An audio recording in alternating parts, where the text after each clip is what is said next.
Good evening, dear listener, and welcome to another soothing journey through history.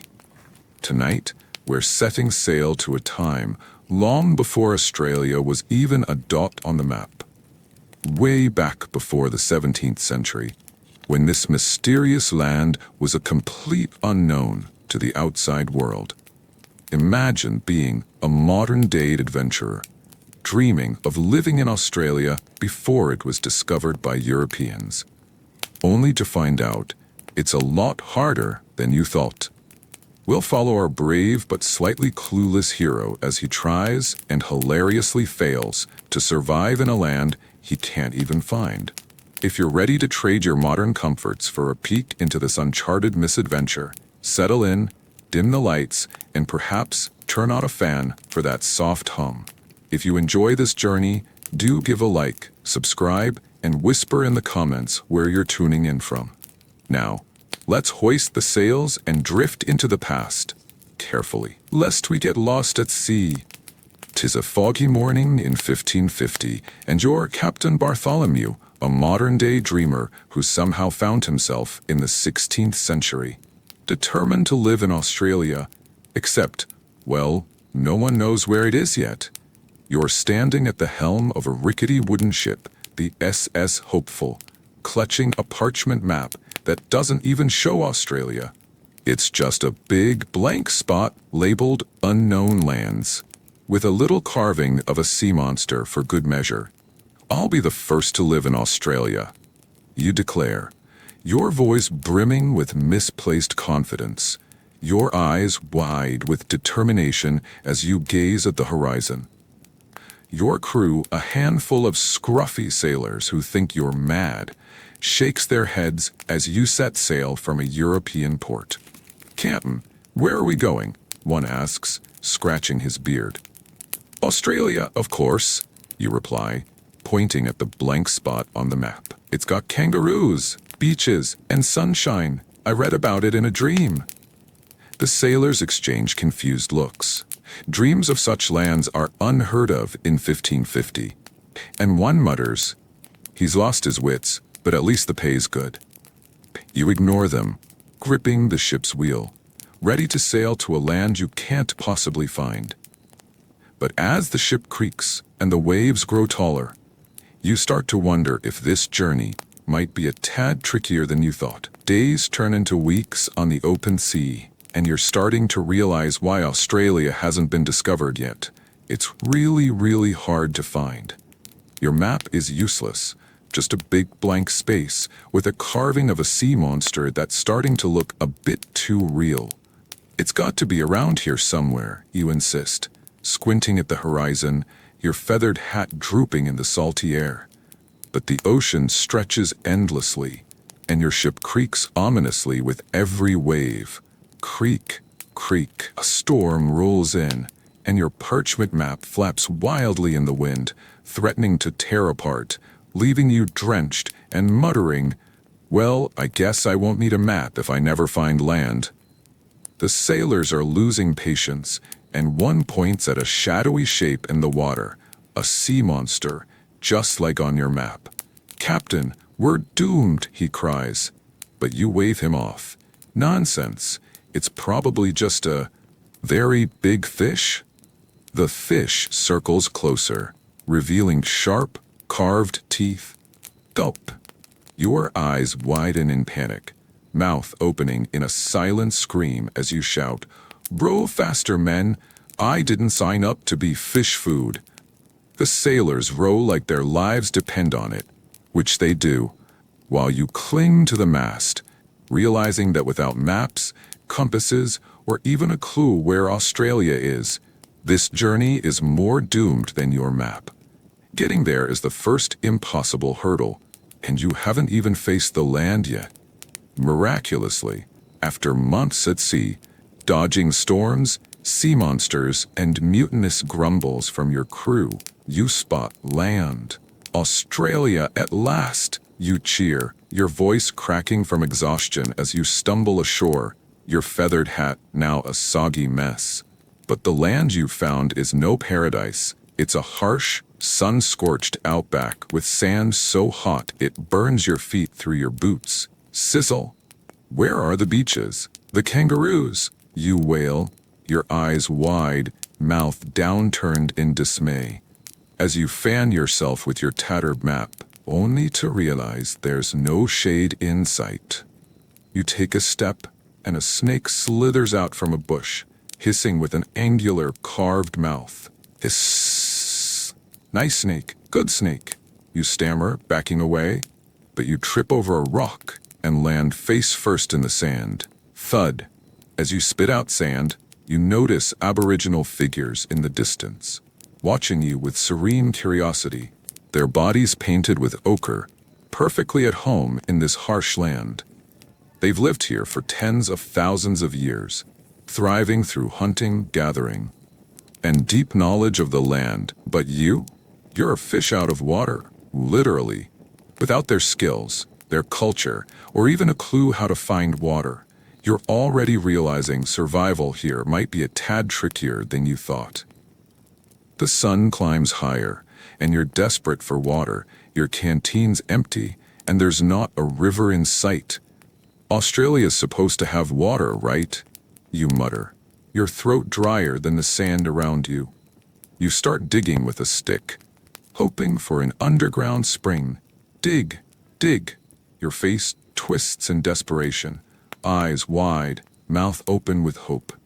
But all you find is more sand and a grumpy lizard that hisses at you. Hiss. Sorry, friend, I'm not dinner, you yelp, scrambling back. You spot a kangaroo hopping nearby, and in a stroke of genius, you decide to follow it. Kangaroos need water too, right? But as you chase it, the kangaroo grabs your empty canteen and hops off with its carved legs. Hop, hop. Hey, that's mine, you shout, running after it, but you trip over a rock. Thud, and land face first in the dirt. The kangaroo disappears, leaving you panting. I guess kangaroos don't share. Without knowledge of the land's hidden water sources, like the Aboriginal people have, you're stuck, thirsty, and realizing hydration in this uncharted land is a survival skill you simply don't have. Your stomach growls louder than a sea monster. And you realize food is your next challenge. There are no grocery stores in pre-discovery Australia.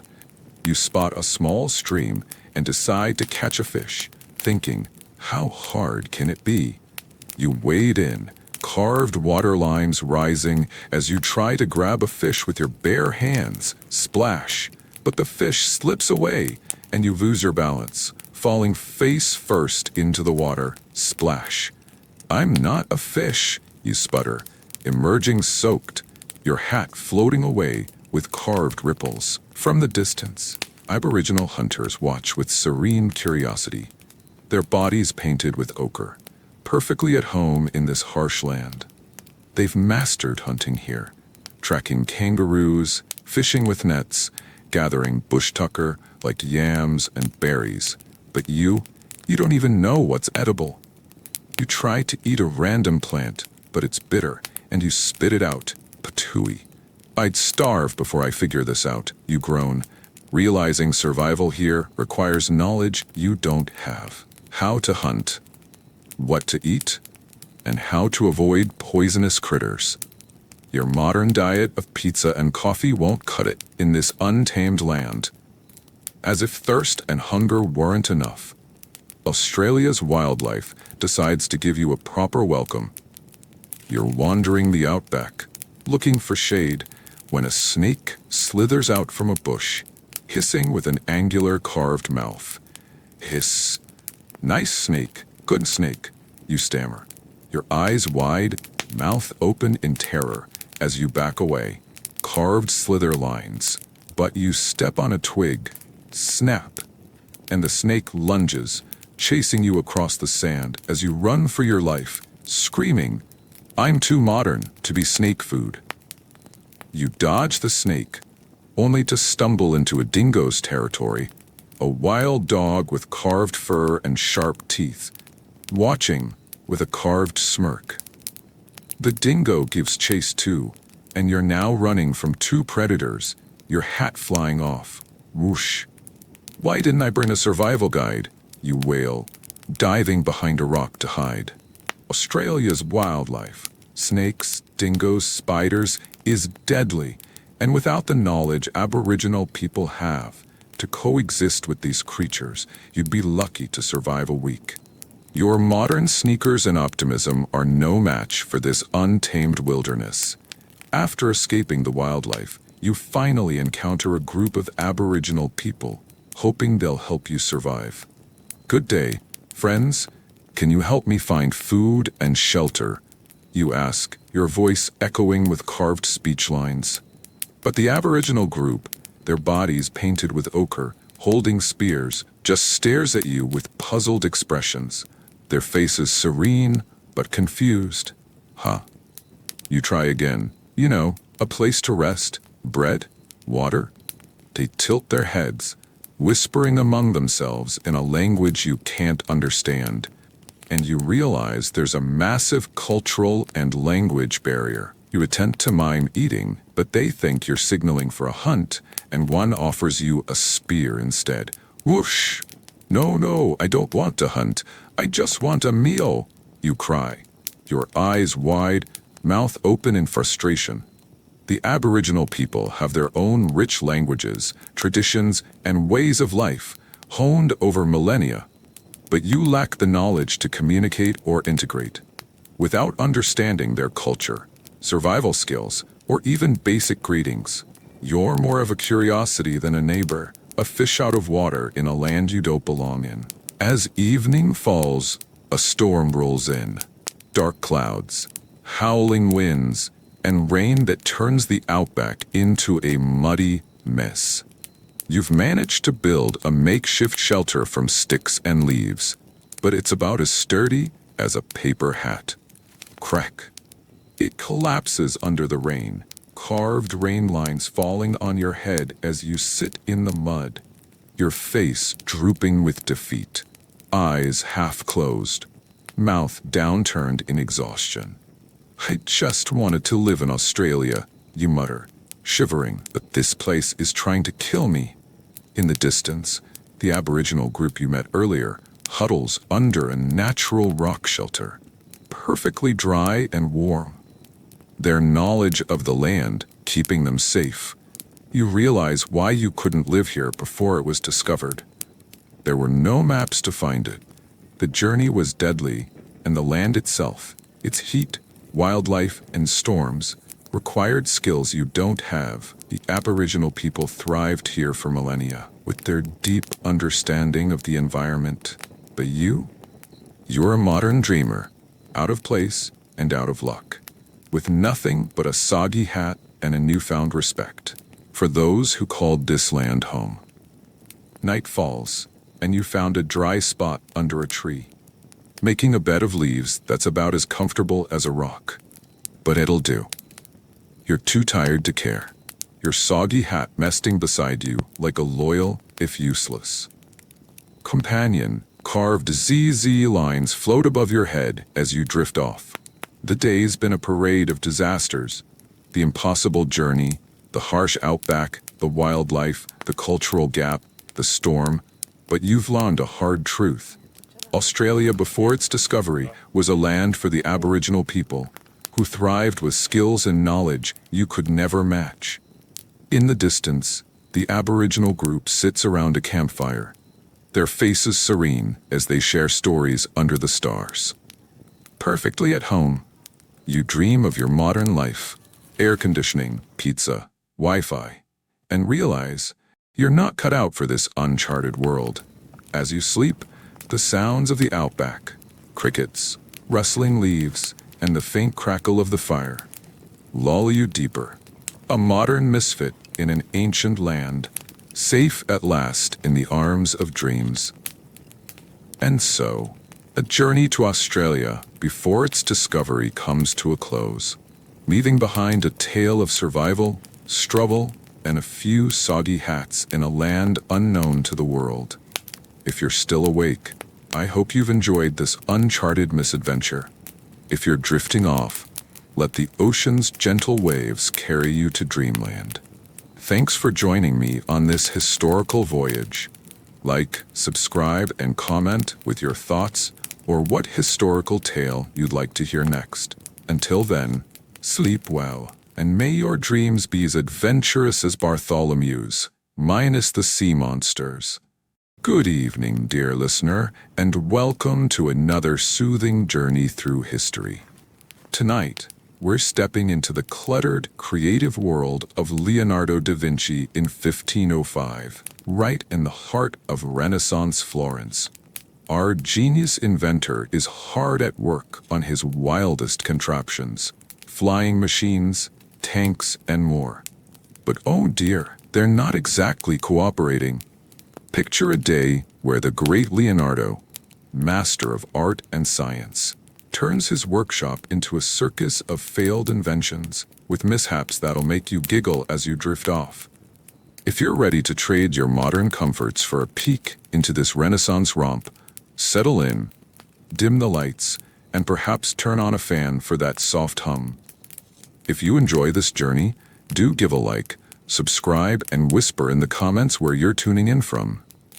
Now let's grab a quill and dive into the chaos, carefully, lest we knock over a masterpiece. 'Tis a sunny morning in 1505, and your Leonardo da Vinci, the Renaissance genius, already knee-deep in chaos in your Florence workshop. Your cluttered space is a marvel, wooden tables strewn with sketches, a half-finished painting of a lady with a mysterious smile, and a wooden model of a flying machine you've been tinkering with for weeks. You're Leonardo, a man of art and invention, and today you're determined to test your latest contraption, a winged machine that'll let man soar like a bird. Salai, fetch my tools, you call, your voice a mix of excitement and impatience, as you adjust the wooden wings with a flourish.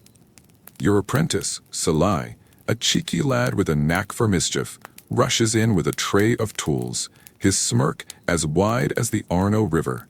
Here, master, he says, but in his haste, he trips over a pile of sketches, sending the tray flying.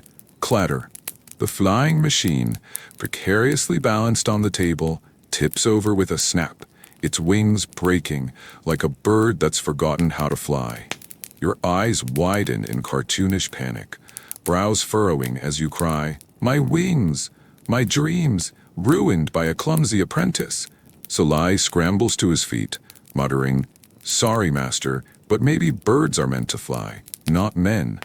You glare, but a chuckle escapes. Your day of inventing is off to a soaring start, straight into the ground. Undeterred by the morning's mishap, you've rebuilt your flying machine, sort of, and dragged it to the courtyard for a test flight.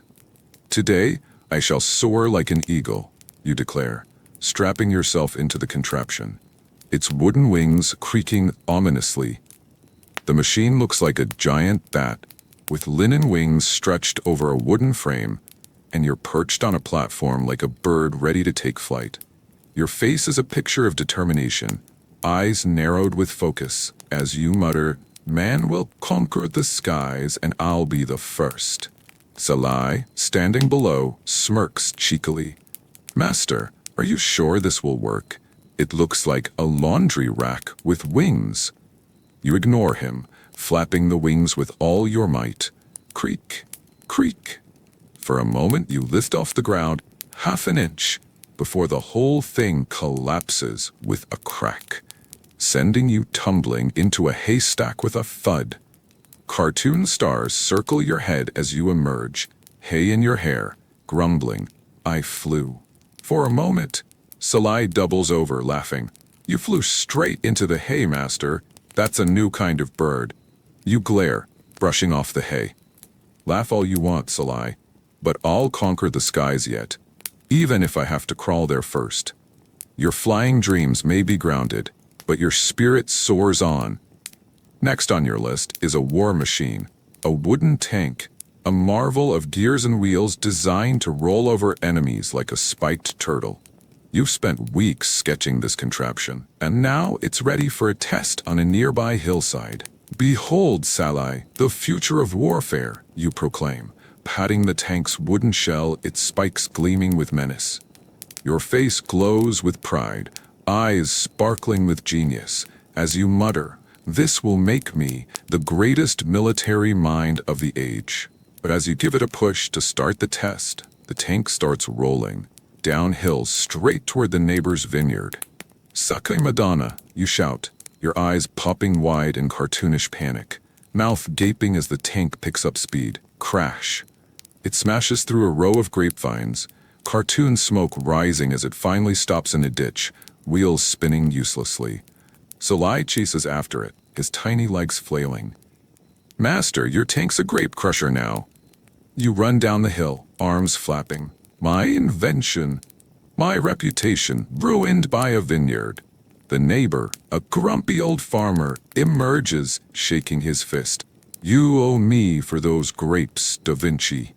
You sigh, muttering, "Perhaps I should stick to painting. These inventions are a battlefield of their own." Back in the workshop, you decide to take a break from inventing and return to your art, specifically a painting you've been working on. A lady with a mysterious smile you call Mona Lisa. "Art will soothe my inventive woes," you muse, picking up a brush with a sigh. But as you dip it in paint, Salai bursts in. "Master, I've brought more paints." His tray is a rainbow of colors, but in his excitement, he bumps into you. Splash! A pot of green paint spills right onto the Mona Lisa, splattering her serene face with cartoonish green splotches. "Sacre Madonna," you cry, your eyes bulging in cartoonish horror, mouth gaping as you stare at the mess. Her smile now looks like she's eaten a lime. "My masterpiece, ruined by a clumsy apprentice," you wail, grabbing a cloth to wipe it off, but the paint smears, turning her cheeks a sickly shade of green. Salai snickers. "She looks like she's seasick, master." You glare. "Salai, I'll have you scrubbing floors with that smirk." But as you scrub, you can't help laughing. Perhaps she'll start a new fashion. Green is the color of genius, after all. You set the canvas aside to fix later. Your day of failures is piling up faster than your sketches. Not one to give up, you turn to another invention. A diving suit for exploring underwater. A leather contraption with a helmet and air tubes. "I'll dive into the Arno and uncover its secrets," you declare, strapping on the suit with a determined look, your eyes narrowed with focus. The suit looks like a cross between a fish and a knight's armor, and you waddle to the riverbank, Salai trailing behind with a cheeky smirk. "Master, are you sure this will work? You look like a soggy turtle," he teases. You ignore him, stepping into the water. Splash! But the suit springs a leak, cartoon bubbles rising as water floods in. Drip, drip. "Sacre Madonna, I'm sinking!" you shout, your eyes popping wide in cartoonish panic, arms flailing as you waddle back to shore, water pouring out with a splosh. Salai doubles over, laughing. "Master, you're more fisherman than fish." You emerge, soaked and grumpy, muttering, "I'll stick to sketching the river next time. Diving is for the ducks." You peel off the suit, shaking your head. Another invention bites the dust, or rather, the water. Back in the workshop, you turn to a smaller project.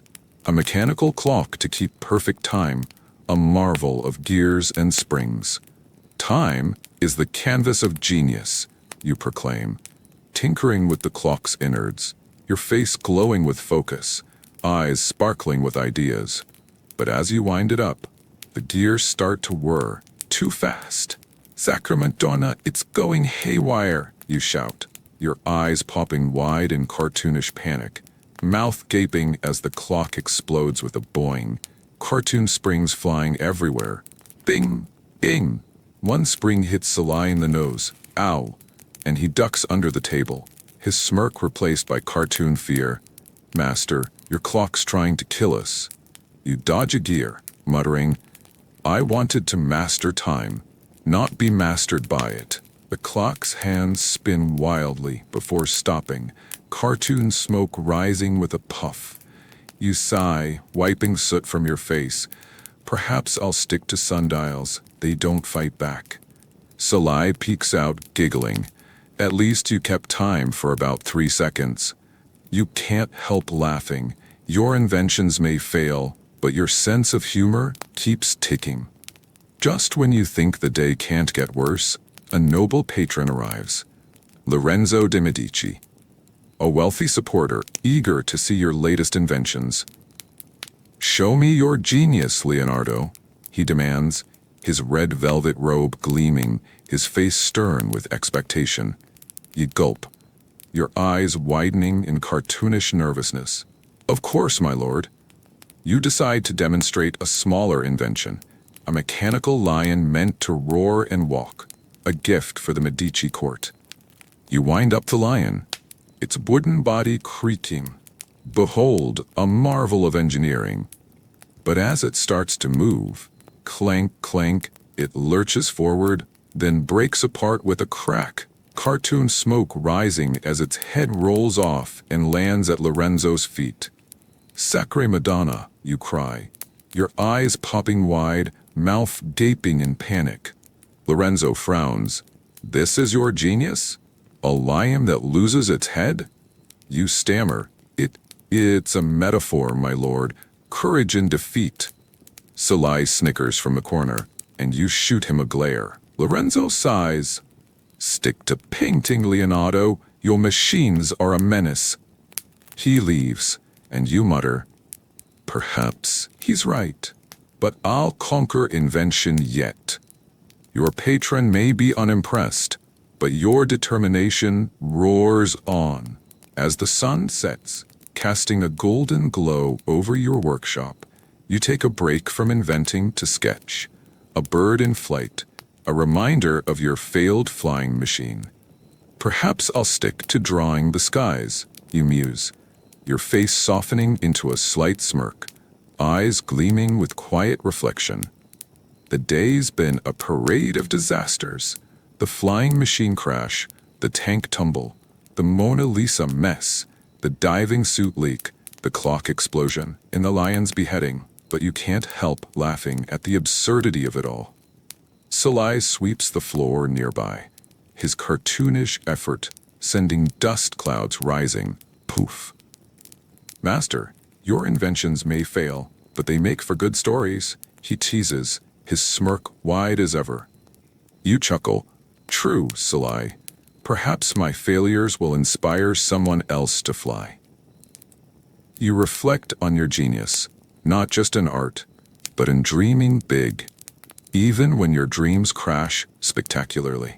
Your workshop may be a mess, but your mind is a canvas of endless possibilities, and that's a masterpiece in itself.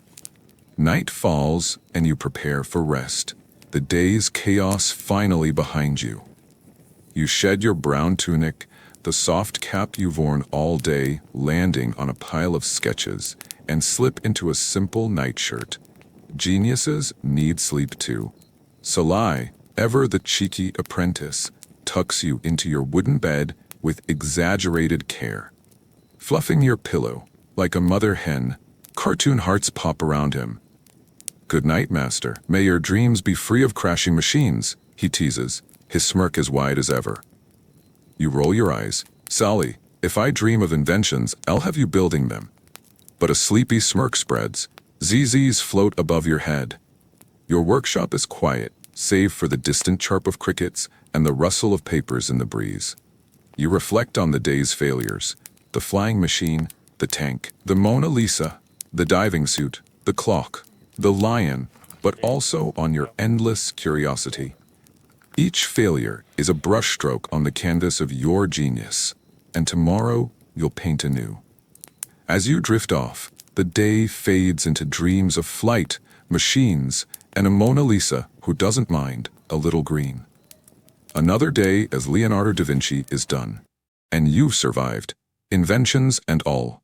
And so, a day in the life of Leonardo da Vinci comes to a close, leaving behind a legacy of art, invention, and a few hilarious mishaps in the heart of Renaissance Florence. If you're still awake, I hope you've enjoyed these creative antics. If you're drifting off, let the quill's gentle scratch carry you to dreamland. Thanks for joining me on this inventive journey. Like, subscribe, and comment with your thoughts or what historical tale you'd like to hear next. Until then, sleep well, and may your dreams be as boundless as Leonardo's imagination, minus the crashing machines. Welcome to another soothing journey through history. Tonight, we're stepping into the sun-baked, dusty world of ancient Egypt, around 2500 BC, a land of pharaohs, pyramids, and the forgotten art of bread making, a daily task that fed both workers and gods. Imagine spending your day grinding grain, kneading dough, and baking under the scorching sun, all while trying not to get sand in your bread or accidentally offend a visiting queen. Over the next, we'll follow a baker named Kedi through his long, flour-dusted day, joined by a surprising visitor, none other than the great Queen Hatshepsut herself. If you're ready to trade your modern comforts for a peek into this ancient craft, settle in, dim the lights, and maybe turn on a fan for that soft hum. Oh, and if you enjoy this journey, give the video a like, subscribe, and let me know in the comments where you're tuning in from. Now, let's meet our way into the past. It's just before dawn, in the year 2500 BC, and you're Kedi, a baker living in a small village along the Nile River, not far from the bustling city of Thebes. You wake to the sound of a rooster crowing and the gentle lapping of the Nile against the riverbank, a signal that another long day of bread making is about to begin. Your house is a simple mud brick hut with a flat roof, where you slept to escape the heat. The air is already warm, even at this early hour, and the sand under your reed mat has left a gritty imprint on your back. You groan, scratching at a mosquito bite, and mutter to yourself, "Another day of grinding grain. May the gods give me strength and fewer bugs." You roll off the mat, your bare feet hitting the cool dirt floor, and splash your face with water from a clay jug. Breakfast is a simple affair. A piece of yesterday's bread, slightly stale but still edible, and a handful of dates, which you eat while shooing away a cat that's chasing a mouse around your tiny room. You pull on your white linen kilt, the only piece of clothing you own, and grab your grinding stone and basket of emmer wheat. You're a baker for the workers building the Great Pyramids, and bread is your life. Literally, it's not just food, it's the payment you'll give to the laborers, a currency of sustenance in this land of pharaohs. As you step outside, the sun is just rising over the Nile, painting the sky a fiery red. You head to the communal bakery, ready to start your day. You arrive at the communal bakery, a simple, open-air structure with a thatched roof to shield you from the sun. The air smells of dust, grain, and the faint tang of the Nile. Other bakers are already there, chatting about the latest gossip, something about a crocodile stealing a fisherman's catch. And you join them, setting up your grinding stone. Your first task of the day is to grind emmer wheat into flour, a back-breaking job that'll take hours. You kneel on a reed mat, place a handful of grain on the stone, and start grinding with a smaller stone, your arms moving back and forth in a steady rhythm. The work is exhausting, and sweat drips down your forehead, stinging your eyes. The sun is rising higher now, and the heat is relentless. You're starting to feel like a loaf of bread baking in the oven. To make matters worse, a gust of wind blows a pile of sand into your grain basket, and you groan, muttering, "Oh, great! Now I'm making sand bread. Perfect for the pharaoh's feast." You try to sift out the sand, but it's a losing battle. Every baker in Egypt knows that a little grit in the bread is just part of life. Your friend Amun laughs at your plight, saying, Maybe the workers will think it's extra crunchy. You roll your eyes but can't help chuckling as you get back to grinding. The grain is tough, and your hands ache after the first hour. But you keep going. You need to grind enough flour for 200 loaves today, enough to feed the workers building the nearby pyramid. Bread isn't just food in ancient Egypt, it's currency. The workers are paid in bread and beer, and if you don't produce enough, you'll have a mob of hungry laborers banging on your door. So you grind and grind, your arms burning, your back aching, and your patience wearing thin. By late morning, you've finally ground enough flour for the day's baking. Your arms feel like they're made of papyrus, but there's no time to rest. You need to start kneading the dough. You dump the flour into a large wooden bowl, add water from a clay jar, and a pinch of salt from a sack. The Nile water is a bit murky, but you've learned not to think too hard about what's in it. You mix the ingredients with your hands, the dough sticking to your fingers like a clingy child. By the gods, why does it always stick like this? You grumble, trying to scrape the gooey mess off your hands. Amun, who's kneading his own dough nearby, laughs at your struggle. You look like you're wrestling a crocodile, Keti, he teases, holding up his own perfectly formed dough ball with a smug grin. You glare at him, but can't help laughing as you flick a bit of dough at him. It lands on his kilt with a satisfying splat, and he yelps, "You'll pay for that." The two of you share a chuckle, the kind of camaraderie that makes long days bearable.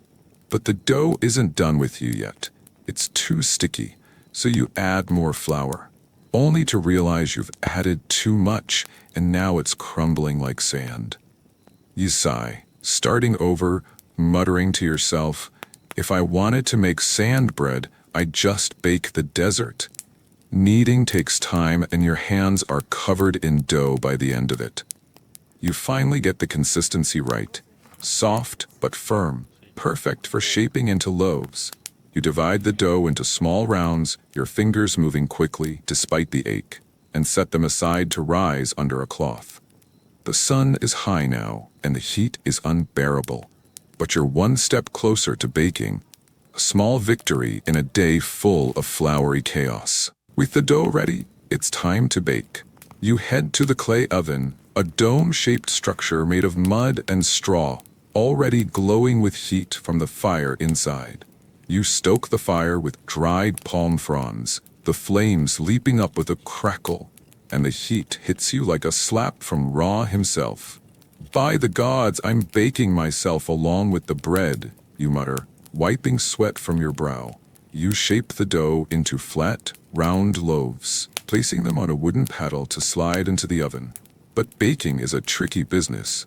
The oven is too hot, and the first loaf comes out burnt to a crisp, looking more like a lump of charcoal than bread. You groan, tossing it aside. Maybe the village dogs will eat it. You try again, this time lowering the heat. But now the loaf is undercooked, a doughy mess that sticks to the paddle. Amun peeks over and laughs. "At this rate, Keti, you'll be feeding the crocodiles, not the workers." You roll your eyes, but his teasing gives you an idea. You shape the next loaf into a crocodile's head, just for fun, and it bakes perfectly, earning a grin from Amun. As you pull the crocodile loaf out, a village child sneaks up and grabs it, gunning off with a giggle. You shout after him, "That's for the workers, you little thief." But he's already gone, leaving you to laugh despite yourself. You keep baking, finally getting the hang of the oven's temperamental heat, and soon you have a pile of golden loaves ready for the workers. As you're stacking the freshly baked loaves, a commotion erupts outside the bakery. You peek out and nearly drop your paddle. Queen Hatshepsut herself is approaching, surrounded by her entourage of guards and scribes. Hatshepsut, one of Egypt's greatest female pharaohs, is inspecting the villages supplying the pyramid workers. And today, she's chosen your bakery. Her golden headdress gleams in the sun, and her blue kilt is adorned with symbols of power. making her look like a goddess descended to earth. You bow low, your heart racing. Hatshepsut is known for her strict standards, and a bad impression could cost you your livelihood. Greetings, great queen, daughter of Amun-Ra, you stammer, trying to sound respectful while sweating buckets. She nods, her expression stern, and begins inspecting your loaves. These are for the workers building my father's pyramid? She asks, her voice sharp. You nod, holding up a loaf, but in your nervousness, you drop it right into the sand. Oh no, not again, you mutter, earning a raised eyebrow from Hatshepsut. Amun whispers, nice one, Keti. Now she'll feed us to the crocodiles. But to your surprise, Hatshepsut smiles faintly. Sand in the bread is a small price for honest work, she says, picking up another loaf. Keep feeding my workers well, and the gods will bless you. She leaves with her entourage, and you collapse in relief, muttering, I'll take sand over crocodiles any day. With the bread baked, it's time to deliver it to the pyramid workers. You load the loaves into a large basket, balancing it on your head, and set off toward the construction site, a massive pyramid rising against the horizon, a monument to Pharaoh Khufu. The journey is short, but grueling under the midday sun, and by the time you arrive, your kilt is soaked with sweat, and you're dreaming of a dip in the Nile. The workers are hauling massive limestone blocks, their chants echoing across the site. They're a rough bunch, covered in dust and sweat, but they grin when they see you coming. Keti's here with the bread, one shouts, and soon you're surrounded by hungry laborers. You hand out the loaves, each one a payment for their day's work. Bread and beer are the currency of the pyramid builders. One worker, a burly man named Ta, tries to trade his loaf for an extra jug of beer, winking at you. Come on, Keti, I hauled 20 stones today. Give me a break. You laugh, shaking your head. You'll eat the bread and thank me for it.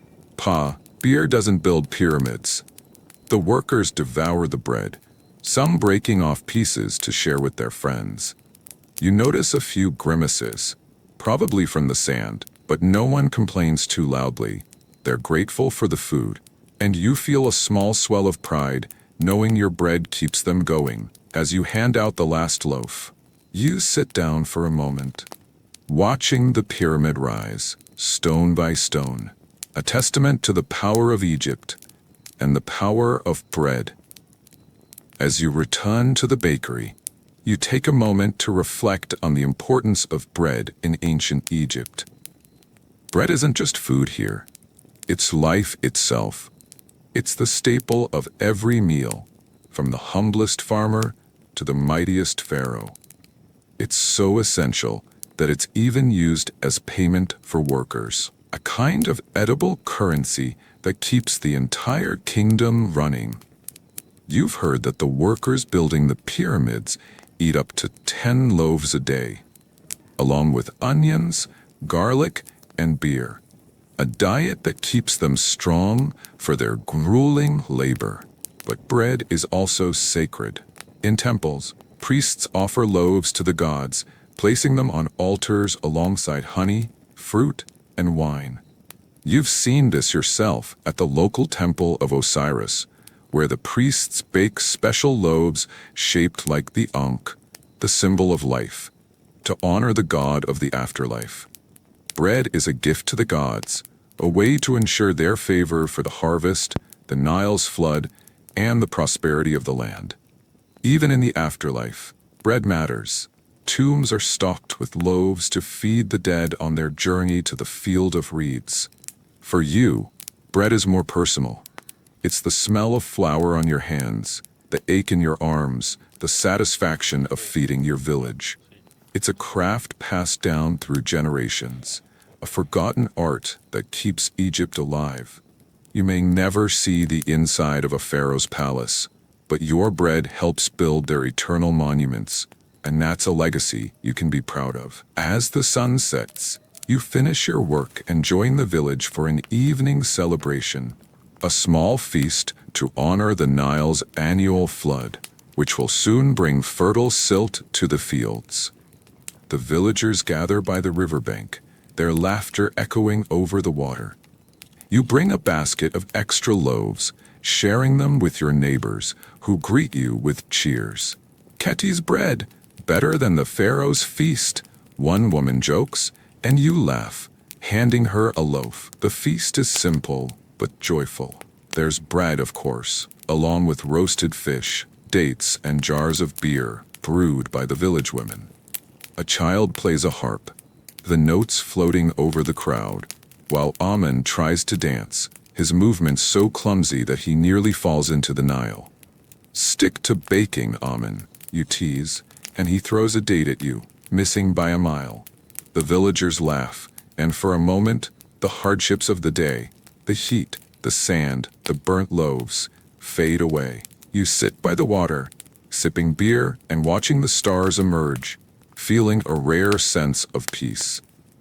Hatshepsut's visit still lingers in your mind, a reminder of the power that rules this land. But here, by the Nile, with your village around you, you're reminded of what truly matters: the bread you bake, the people you feed, the life you share. It's a small, quiet victory in a world of pharaohs and pyramids. After the feast, you linger by the Nile, the cool night air, a welcome relief after the day's heat. The village is quiet now, except for the gentle lapping of the river and the distant croak of frogs. You sit on the bank, a leftover loaf of bread beside you, and reflect on the day. It's been a long one, grinding grain, kneading dough, baking under the relentless sun, and surviving a visit from Queen Hatshepsut herself. Your hands are calloused, your back aches, and there's still flour in your hair, but you fed the workers, pleased the queen, and celebrated with your village. You glance at the loaf beside you, and a crocodile pokes its head out of the water, eyeing it hungrily. "Not for you, my friend," you mutter, moving the loaf closer and chuckling to yourself. The Nile glitters under the stars, a reminder of the life it brings to this land and the life your bread sustains. You're just a baker, a small part of Egypt's vast machine, but your work matters. The pyramids will rise, the gods will be honored, and the people will eat, all because of the forgotten art you practice every day. You lie back on the cool sand, closing your eyes as the sounds of the Nile lull you to sleep. Another day as an ancient Egyptian baker is done, and you've survived to do it all again tomorrow. And so, a day in the life of an ancient Egyptian baker comes to a close, leaving behind a legacy of flour, sweat, and sustenance in the land of the pharaohs. If you're still awake after this 90-minute journey, I hope you've learned a bit about this forgotten art. If you're drifting off, let the Nile's gentle flow carry you to dreamland. Thanks for joining me. Like, subscribe, and comment with your thoughts or what historical tale you'd like to hear next. Until then, sleep well, and may your dreams be as warm as a freshly baked loaf of Egyptian bread. Welcome to another soothing journey through history. Tonight, we're stepping into the quiet, candlelit world of a medieval scriptorium in the 12th century. A place of endless quills, parchment, and the slow, steady work of a scribe named Brother Edric. Imagine spending your day hunched over a desk, copying ancient texts by hand, with nothing but the flicker of a candle and the occasional squeak of a mouse to keep you company. We'll follow Edric through his surprisingly dull yet oddly fascinating day, exploring the art of medieval bookmaking, the challenges of monastic life, and the quiet legacy of those who preserved knowledge in a dark age.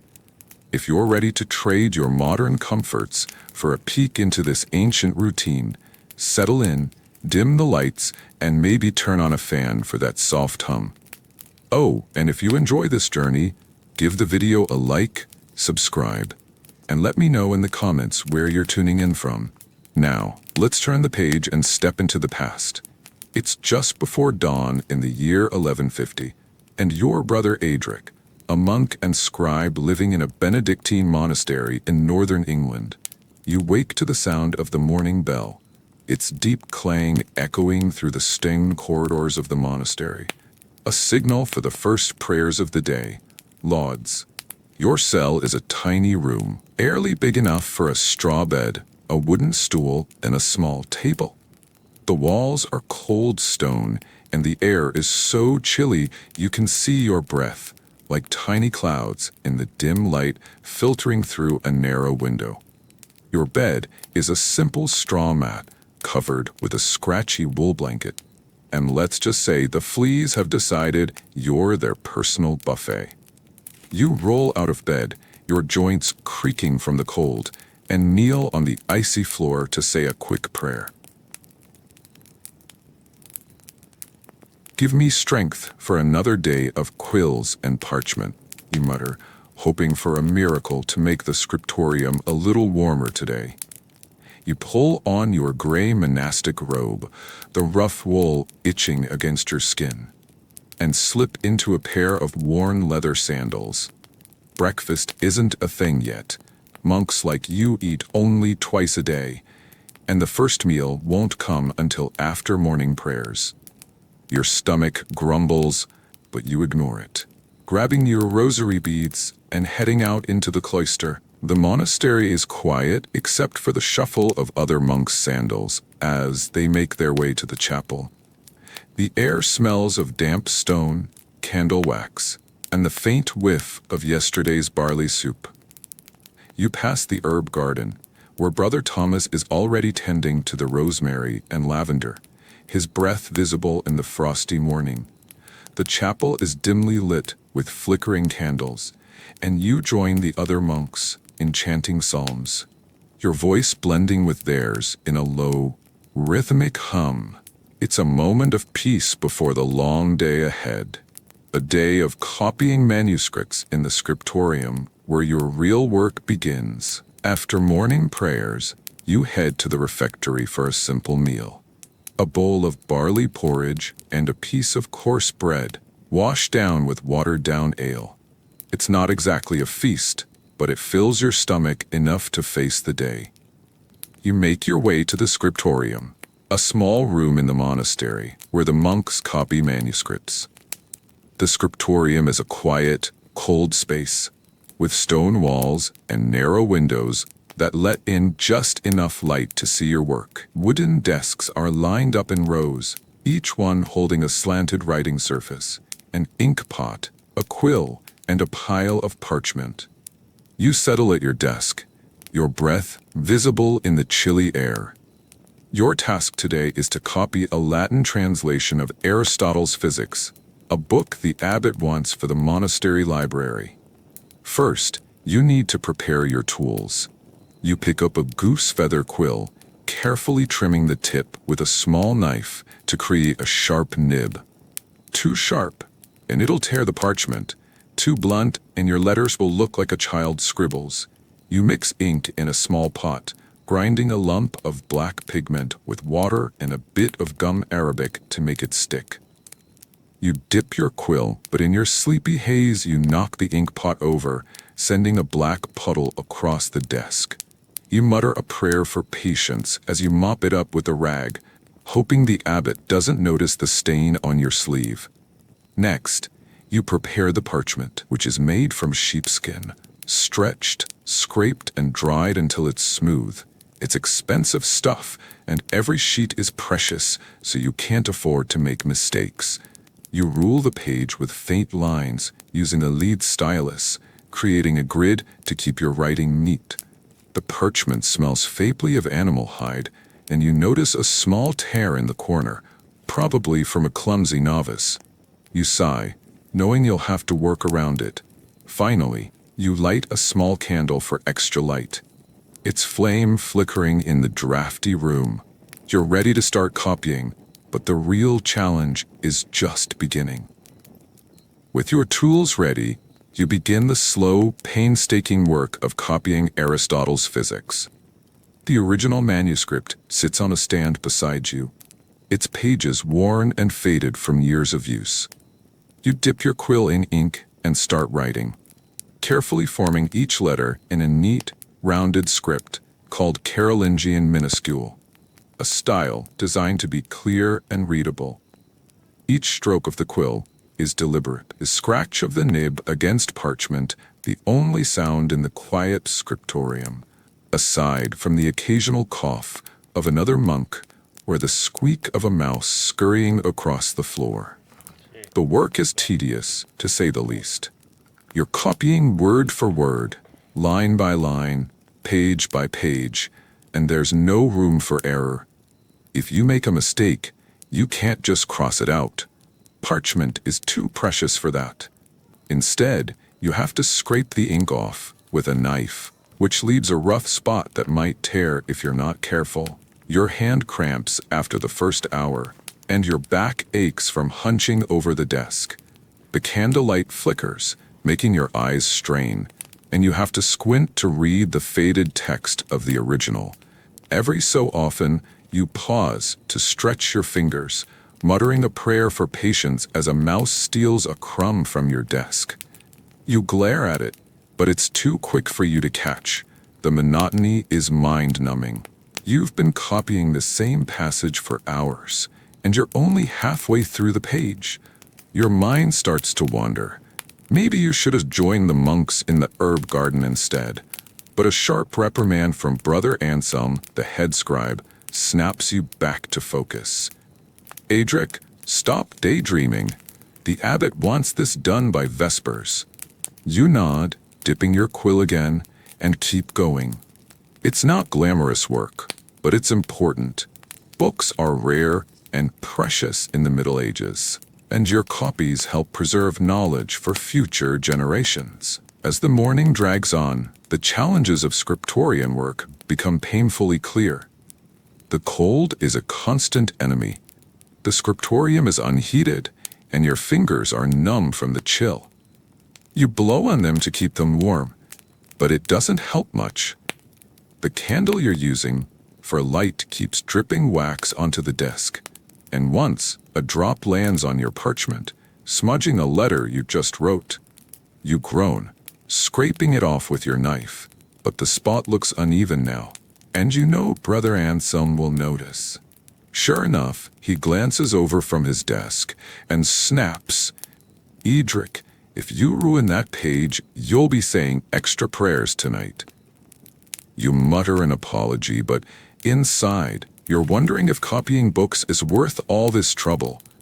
Then, there's the ink.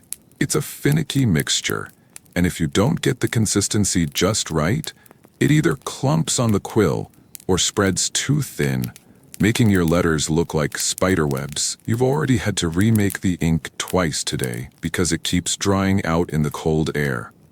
And don't even get started on the quills. They wear out quickly, and you have to stop every hour to trim a new one.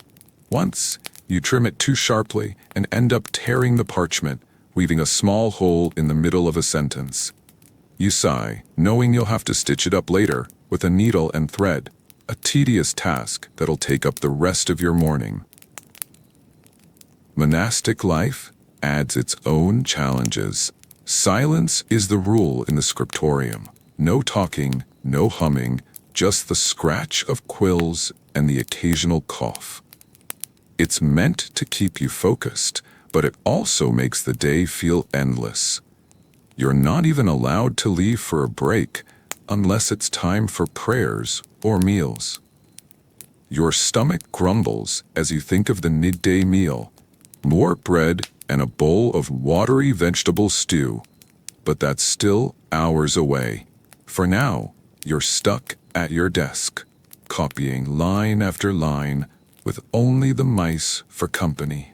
Finally, the bell rings for sext, the midday prayer, signaling a break from your work. You set down your quill, stretch your cramped fingers, and join the other monks in the chapel for a brief service. After prayers, you head to the refectory for lunch, a simple meal of barley bread, a bowl of vegetable stew made with turnips and leeks, and a small cup of ale. The stew is lukewarm and a bit bland, but after hours of copying, it tastes like a feast. You sit at a long wooden table, with the other monks, eating in silence as one of them reads a passage from the Bible aloud. A monastery rule to keep your mind on holy thoughts. Despite the silence, there's a small moment of chaos when Brother Cuthbert, a clumsy novice, accidentally spills his stew across the table. You stifle a laugh as he scrambles to clean it up, earning a stern look from the abbot. For a moment, you feel a sense of camaraderie with your fellow monks. You're all in this together, fleas and all. After the meal, you're allowed a short walk in the cloister, a covered walkway surrounding the monastery's courtyard. The air is crisp, and the herb garden smells of lavender and rosemary, a welcome change from the musty scriptorium. You stretch your legs, feeling the sun on your face, and for a brief moment, the day doesn't feel so endless. But the break is short-lived. The bell rings again, calling you back to the scriptorium. You sigh, knowing you've got another long stretch of copying ahead. As you return to your desk, you notice the mouse from earlier has stolen another crumb. You're starting to think it's mocking you. You dip your quill in ink and get back to work, the scratch of the nib against parchment filling the quiet room once more.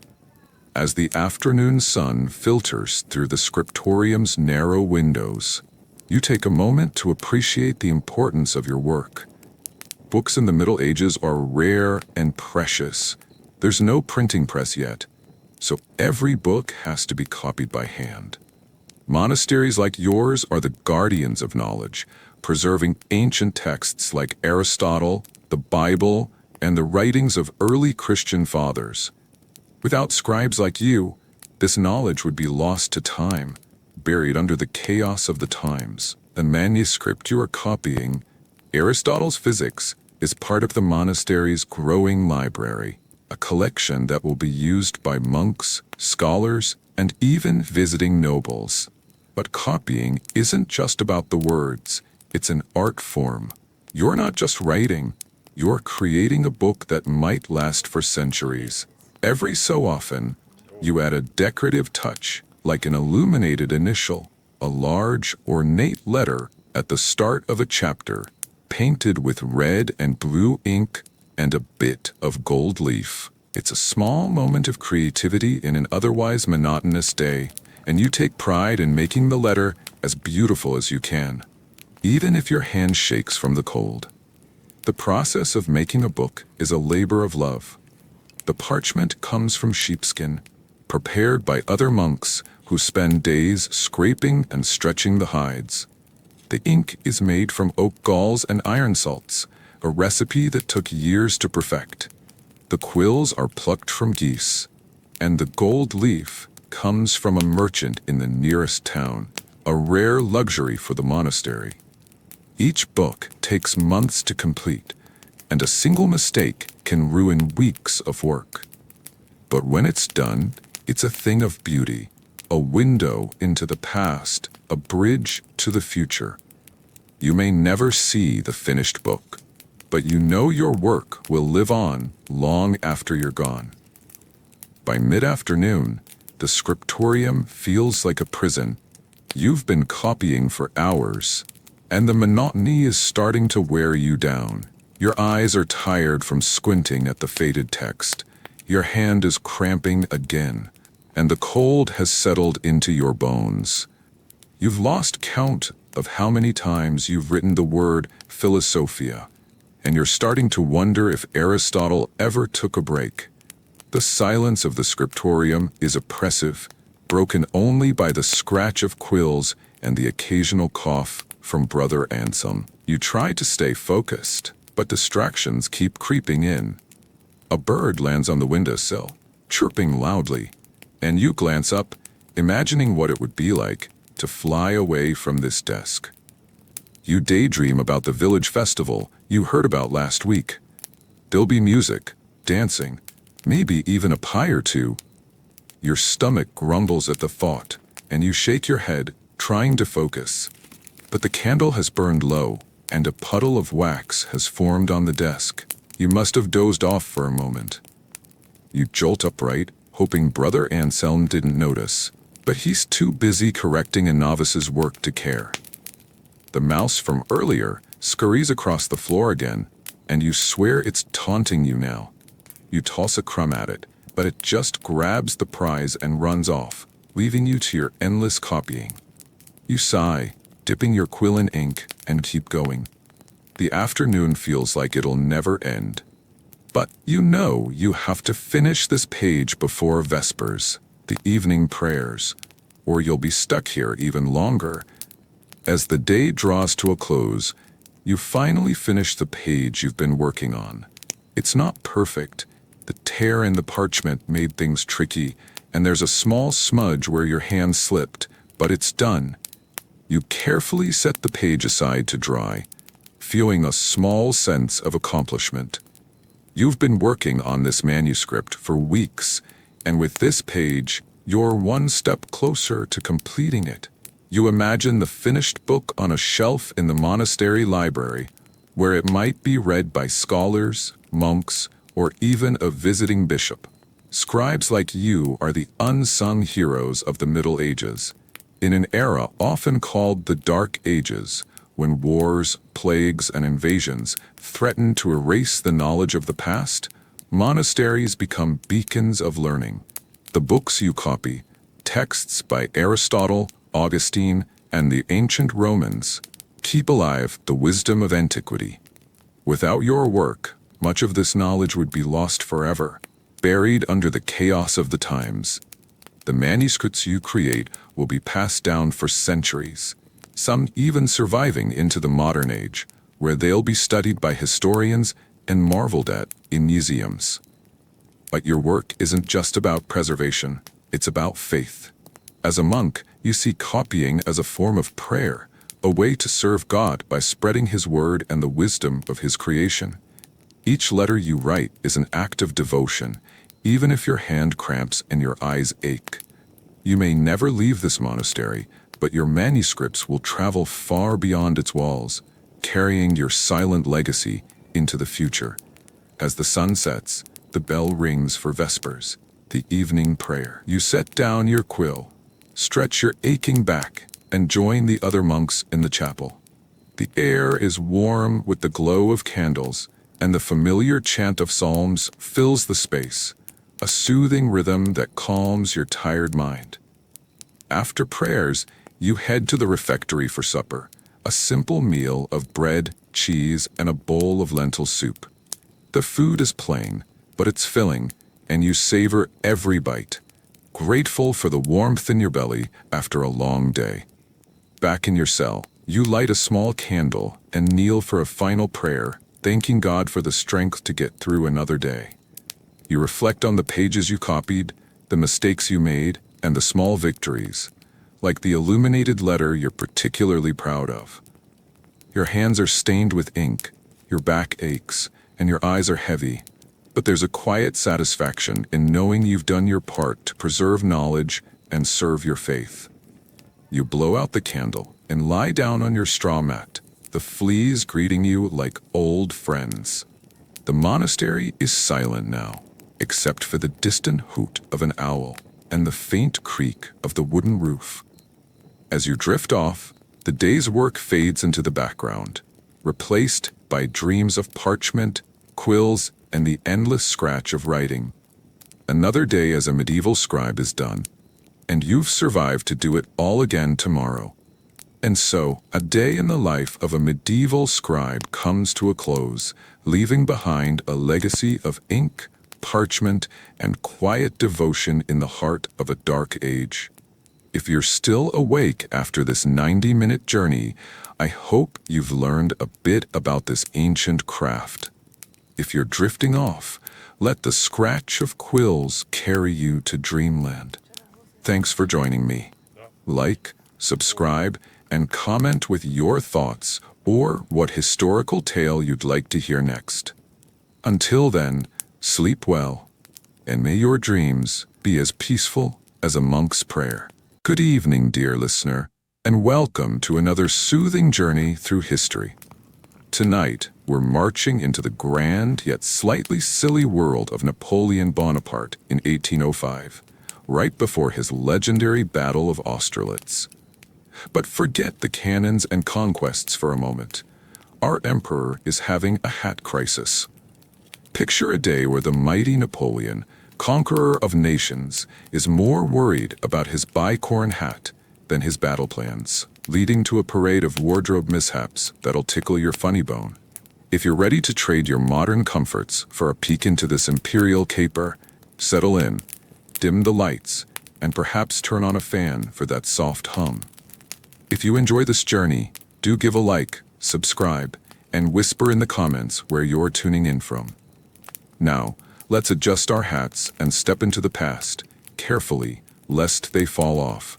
'Tis a crisp morning in 1805, and you're Napoleon Bonaparte, Emperor of the French, pacing in your military tent on the eve of the Battle of Austerlitz. Your camp's buzzing, soldiers polishing swords, horses snorting, generals plotting. But you've got a crisis. Your hat. You're Napoleon, and your bicorn hat is your crown, your glory, your everything. Murat, where are my hats? You bellow, your voice a mix of imperial command and whiny toddler, as you hold up a bicorn so tiny it looks like it belongs on a mouse. It perches on your finger like a toy, making your oversized cartoon head look even sillier. General Murat, your flamboyant cavalry commander, struts in, his red hussar uniform blazing like a tomato, golden braids so big they could double as pillows. "Sire, I've brought every bicorn in the camp," he says, his long nose wiggling as he tries not to laugh, cartoon sparkles twinkling around him. You plop the tiny hat on your head. It sits there like a sad cherry on a cake, and your eyes bulge out, mouth gaping. This hat wouldn't fit a flea, let alone an emperor. You toss it aside, and it lands on a candle, nearly setting the tent ablaze. Murat stomps out the flame with a sizzle, muttering, "Perhaps we should fight the Austrians with hats, sire. They'd surrender in fright." You glare, but a chuckle escapes. Your hat obsession is already off to a fiery start. Determined to find a hat that fits, you snatch another bicorn from Murat's tray.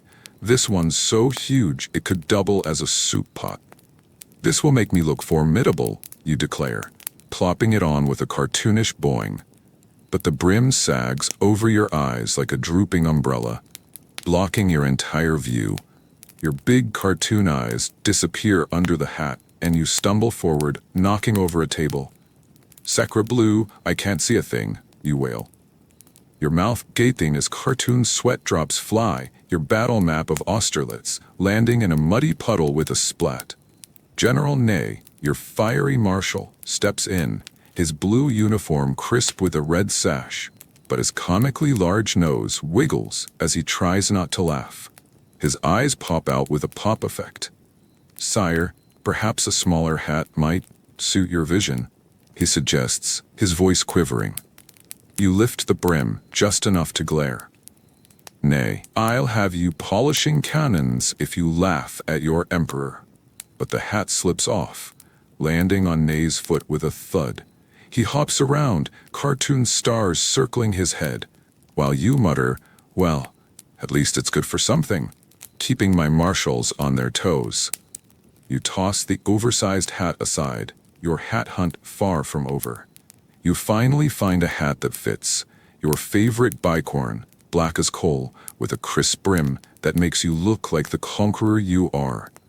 Perfect. You proclaim, striking a pose in a camp mirror, your cartoon eyes sparkling with pride. But as you step outside to review your troops, a cheeky pigeon decides your hat is the perfect perch.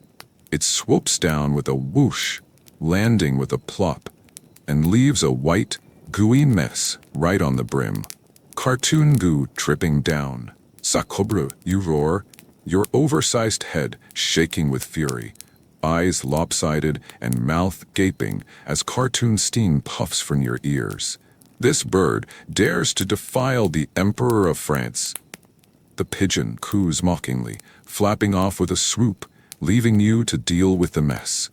General Berthier, your meticulous chief of staff, steps forward, his blue uniform neat with golden braids, but his tiny cartoon legs wobble as he tries not to laugh. His mouth wobbles like jelly.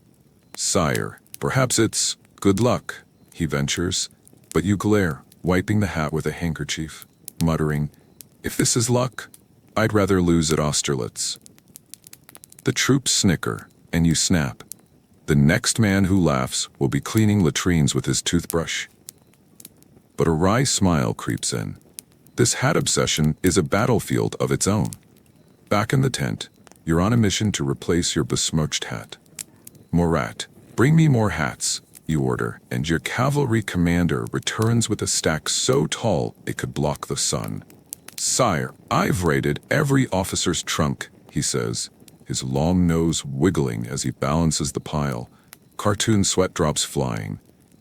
You grab hat after hat, trying them on with the intensity of a general planning a siege. Cartoon question marks pop above your head as you waffle. One's too tight, pinching your head like a walnut. "I'll have a headache before the battle," you grumble. Another's too loose, slipping over your ears. "I look like a jester, not an emperor." A third has a feather so long it tickles your nose, making you sneeze. Achoo!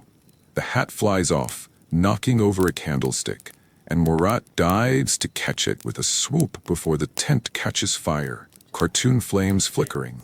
"Sire, perhaps we should focus on the battle," he suggests, but you wave him off. A general without a hat is like a cannon without powder. "Murat, I must look the part." The pile collapses, hats rolling everywhere, with a roll effect, leaving Murat chasing them like a man herding cats, while you laugh. A hat parade before a battle, what a way to start the day! With your hat finally in place, muddy but majestic, you stride out to address your troops. The field of Austerlitz stretches before you, a sea of soldiers in blue, their muskets gleaming, the tricolor flag waving like a tipsy banner. You climb onto a platform, your blue coat billowing dramatically, and begin your speech. "Soldiers of France, today we shall." But a sudden gust of wind snatches your bicorn right off your head, sending it soaring over the troops like a runaway balloon. Whoosh! Cartoon stars circle your head as you flail, nearly tumbling off with a wobble. "Sacre bleu!" you shout, your eyes bulging and mouth gaping in cartoonish panic, arms flapping like a windmill. The hat lands in a muddy puddle with a splat, and the soldiers, thousands of them, burst into giggles, their tiny cartoon legs shaking as they double over. You straighten up, trying to salvage your dignity. "The wind, it salutes our victory," you declare, but your face is redder than a grenadier's coat. General Ney, nearby, picks up the soggy hat, handing it back with a smirk. "Sire, perhaps the Austrians will surrender at the sight of your battle-worn hat." You snatch it, muttering, "I'll have you polishing cannons, Ney, if you don't stop smirking." The speech continues, but your hat's muddy glory steals the show. Back in the tent, you gather your generals to finalize the battle plan. Your muddy hat perched defiantly on your head. A large map of Austerlitz lies on the table, marked with troop positions in red and blue ink. "We'll strike here at dawn," you declare, pointing dramatically. But you've left your pointer stick outside. Undeterred, you grab your hat, using its brim to point at the map like a makeshift baton. Cartoon sparkles around you as you jab. "Here, Berthier, we'll flank the enemy." But the hat's brim is sharper than you thought, and with a rip it tears a hole right through the Pratzen Heights, your key position. "Sacre bleu!" you exclaim, your eyes popping out in cartoonish dismay, mouth gaping as the map splits. Rip. General Berthier, ever the diplomat, tries to hide a smirk. Cartoon sweat drops on his face. "Sire, perhaps we've conquered the map already?" You glare. Berthier, if I wanted to fight paper, I'd be a clerk, not an emperor. You patch the map with a scrap, muttering, "This hat's more dangerous than the enemy. I should wear it into battle." The generals chuckle, and you join in. The hat may be a menace, but your spirit remains unconquered. Your muddy hat won't do for the eve of victory, so you bark, "Nay, find me a new hat." Your marshal returns with a fresh bicorn, pristine and perfectly sized, its black felt gleaming like a general's ambition. You plop it on with a boing, striking a pose in the mirror, your cartoon eyes sparkling with triumph, mouth stretching into a wide grin. Sparkle. "Now this is an emperor's hat," you declare, turning to Ney with a nod. "I'll lead my men to glory in style." Ney gives a playful salute, his comically large nose wiggling. "Sire, you'll conquer Austerlitz and fashion before the day is done." Cartoon stars pop above his head as he grins. You chuckle, glancing at the pile of discarded hats in the corner. Too small, too large, too bird-stained, some with cartoon cracks from your antics. "A general's hat is his crown, Ney," you muse, adjusting the brim with a flourish. "And I'll wear this one to victory." The tent buzzes with impending battle energy, but for now, you're just a man who's won the war against his wardrobe. You stride out, hat firmly in place, ready to face the Austrians with the confidence only a perfect bicorn can bring. Why you're busy with your hat saga? Life in the camp rolls on for your generals, a motley crew of loyal but quirky commanders. Outside the tent, General Murat, the dashing cavalry leader, polishes his saber with exaggerated effort, his red hussar uniform blazing like a tomato, oversized golden braids bouncing. Cartoon sweat drops fly as he mutters, "If I shine any brighter, the Austrians will surrender from sheer dazzle." His long nose wiggles with pride, but he accidentally polishes too hard and the saber slips, clink, hitting his boot. Cartoon stars circling his head as he hops around, yelping, "Sacre bleu, my poor toes!" Nearby, General Ney, the fiery bravest of the brave, tries on one of your discarded bicorns, his comically large nose poking out as he grins cheekily. Cartoon sparkles around him. "I look almost as good as the Emperor," he boasts, striking a pose. But the hat's too big, slipping over his eyes with a plop. He stumbles into a tent pole, cartoon bonk sound echoing as he mutters, "Perhaps I'll stick to fighting." Meanwhile, General Berthier, the meticulous chief of staff, scribbles on a map, his tiny cartoon legs wobbling under his oversized desk. Ink splatters everywhere with a splash, and he grumbles, "If I survive Napoleon's hat obsession, the Austrians will be a breeze." The camp's a circus, but these generals are the heart of your army, ready to fight and laugh by your side. As the day progresses, you can't help but think about how your hat stacks up against the enemy's fashion.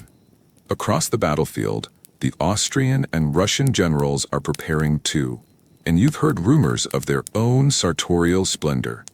"Murat, what do we know of their hats?" you ask, adjusting your new bicorn with a proud cartoonish grin, sparkles around you.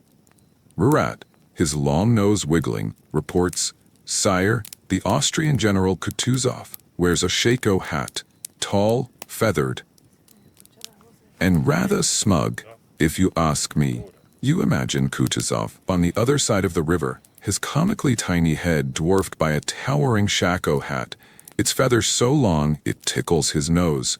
Cartoon sparkles around him as he smirks, "Napoleon's bicorn is no match for my shako." His white uniform with a green sash gleams, but the feather keeps drooping, and he sneezes, "Achoo!" knocking the hat askew with a wobble. Back in your camp, you scoff. "A shako? He looks like a peacock with a head cold." Your soldiers in blue snicker, while the Austrians in white giggle at Kutuzov's sneeze. Fashion may be a battlefield, but your bicorn, muddy or not, has a charm all its own. And you're ready to prove it in battle, hat and all. Scene is framed with a playful border of cartoon military insignia in gold and blue. Your hat obsession isn't just a personal quirk. It's become the talk of the camp, boosting your soldiers' morale in the most unexpected way.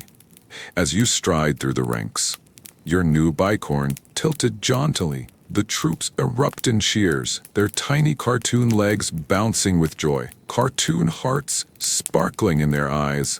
Vive l'Empereur! Vive le chapeau! They shout, waving their muskets, some mimicking your hat with makeshift paper versions, one soldier even wearing a pot on his head with a clank. You pause on a hill, your cartoon eyes gleaming with pride, mouth stretching into a wide grin, sparkle. My hat inspires them more than my speeches, you muse, adjusting the brim with a flourish. A young soldier, his legs comically tiny, salutes with a paper hat. Sire, if your hat can survive a pigeon, we can survive the Austrians. The camp roars with laughter, and you join in. Then let's march to victory, hats and all. Your bicorn, muddy or not, has become a symbol of resilience. A quirky reminder that even an emperor can laugh at himself. And that laughter fuels the courage of your Grande Armée. As the sun sets over Austerlitz, you stand on a hill overlooking your army, the tricolor flag glowing in the fading light. Slightly tilted for a whimsical touch, your new hat sits proudly on your head, a symbol of the day's small but hard-won victory. Cartoon thought bubbles with hats float above you. You spent hours obsessing over hats. Too small, too large, too bird-stained.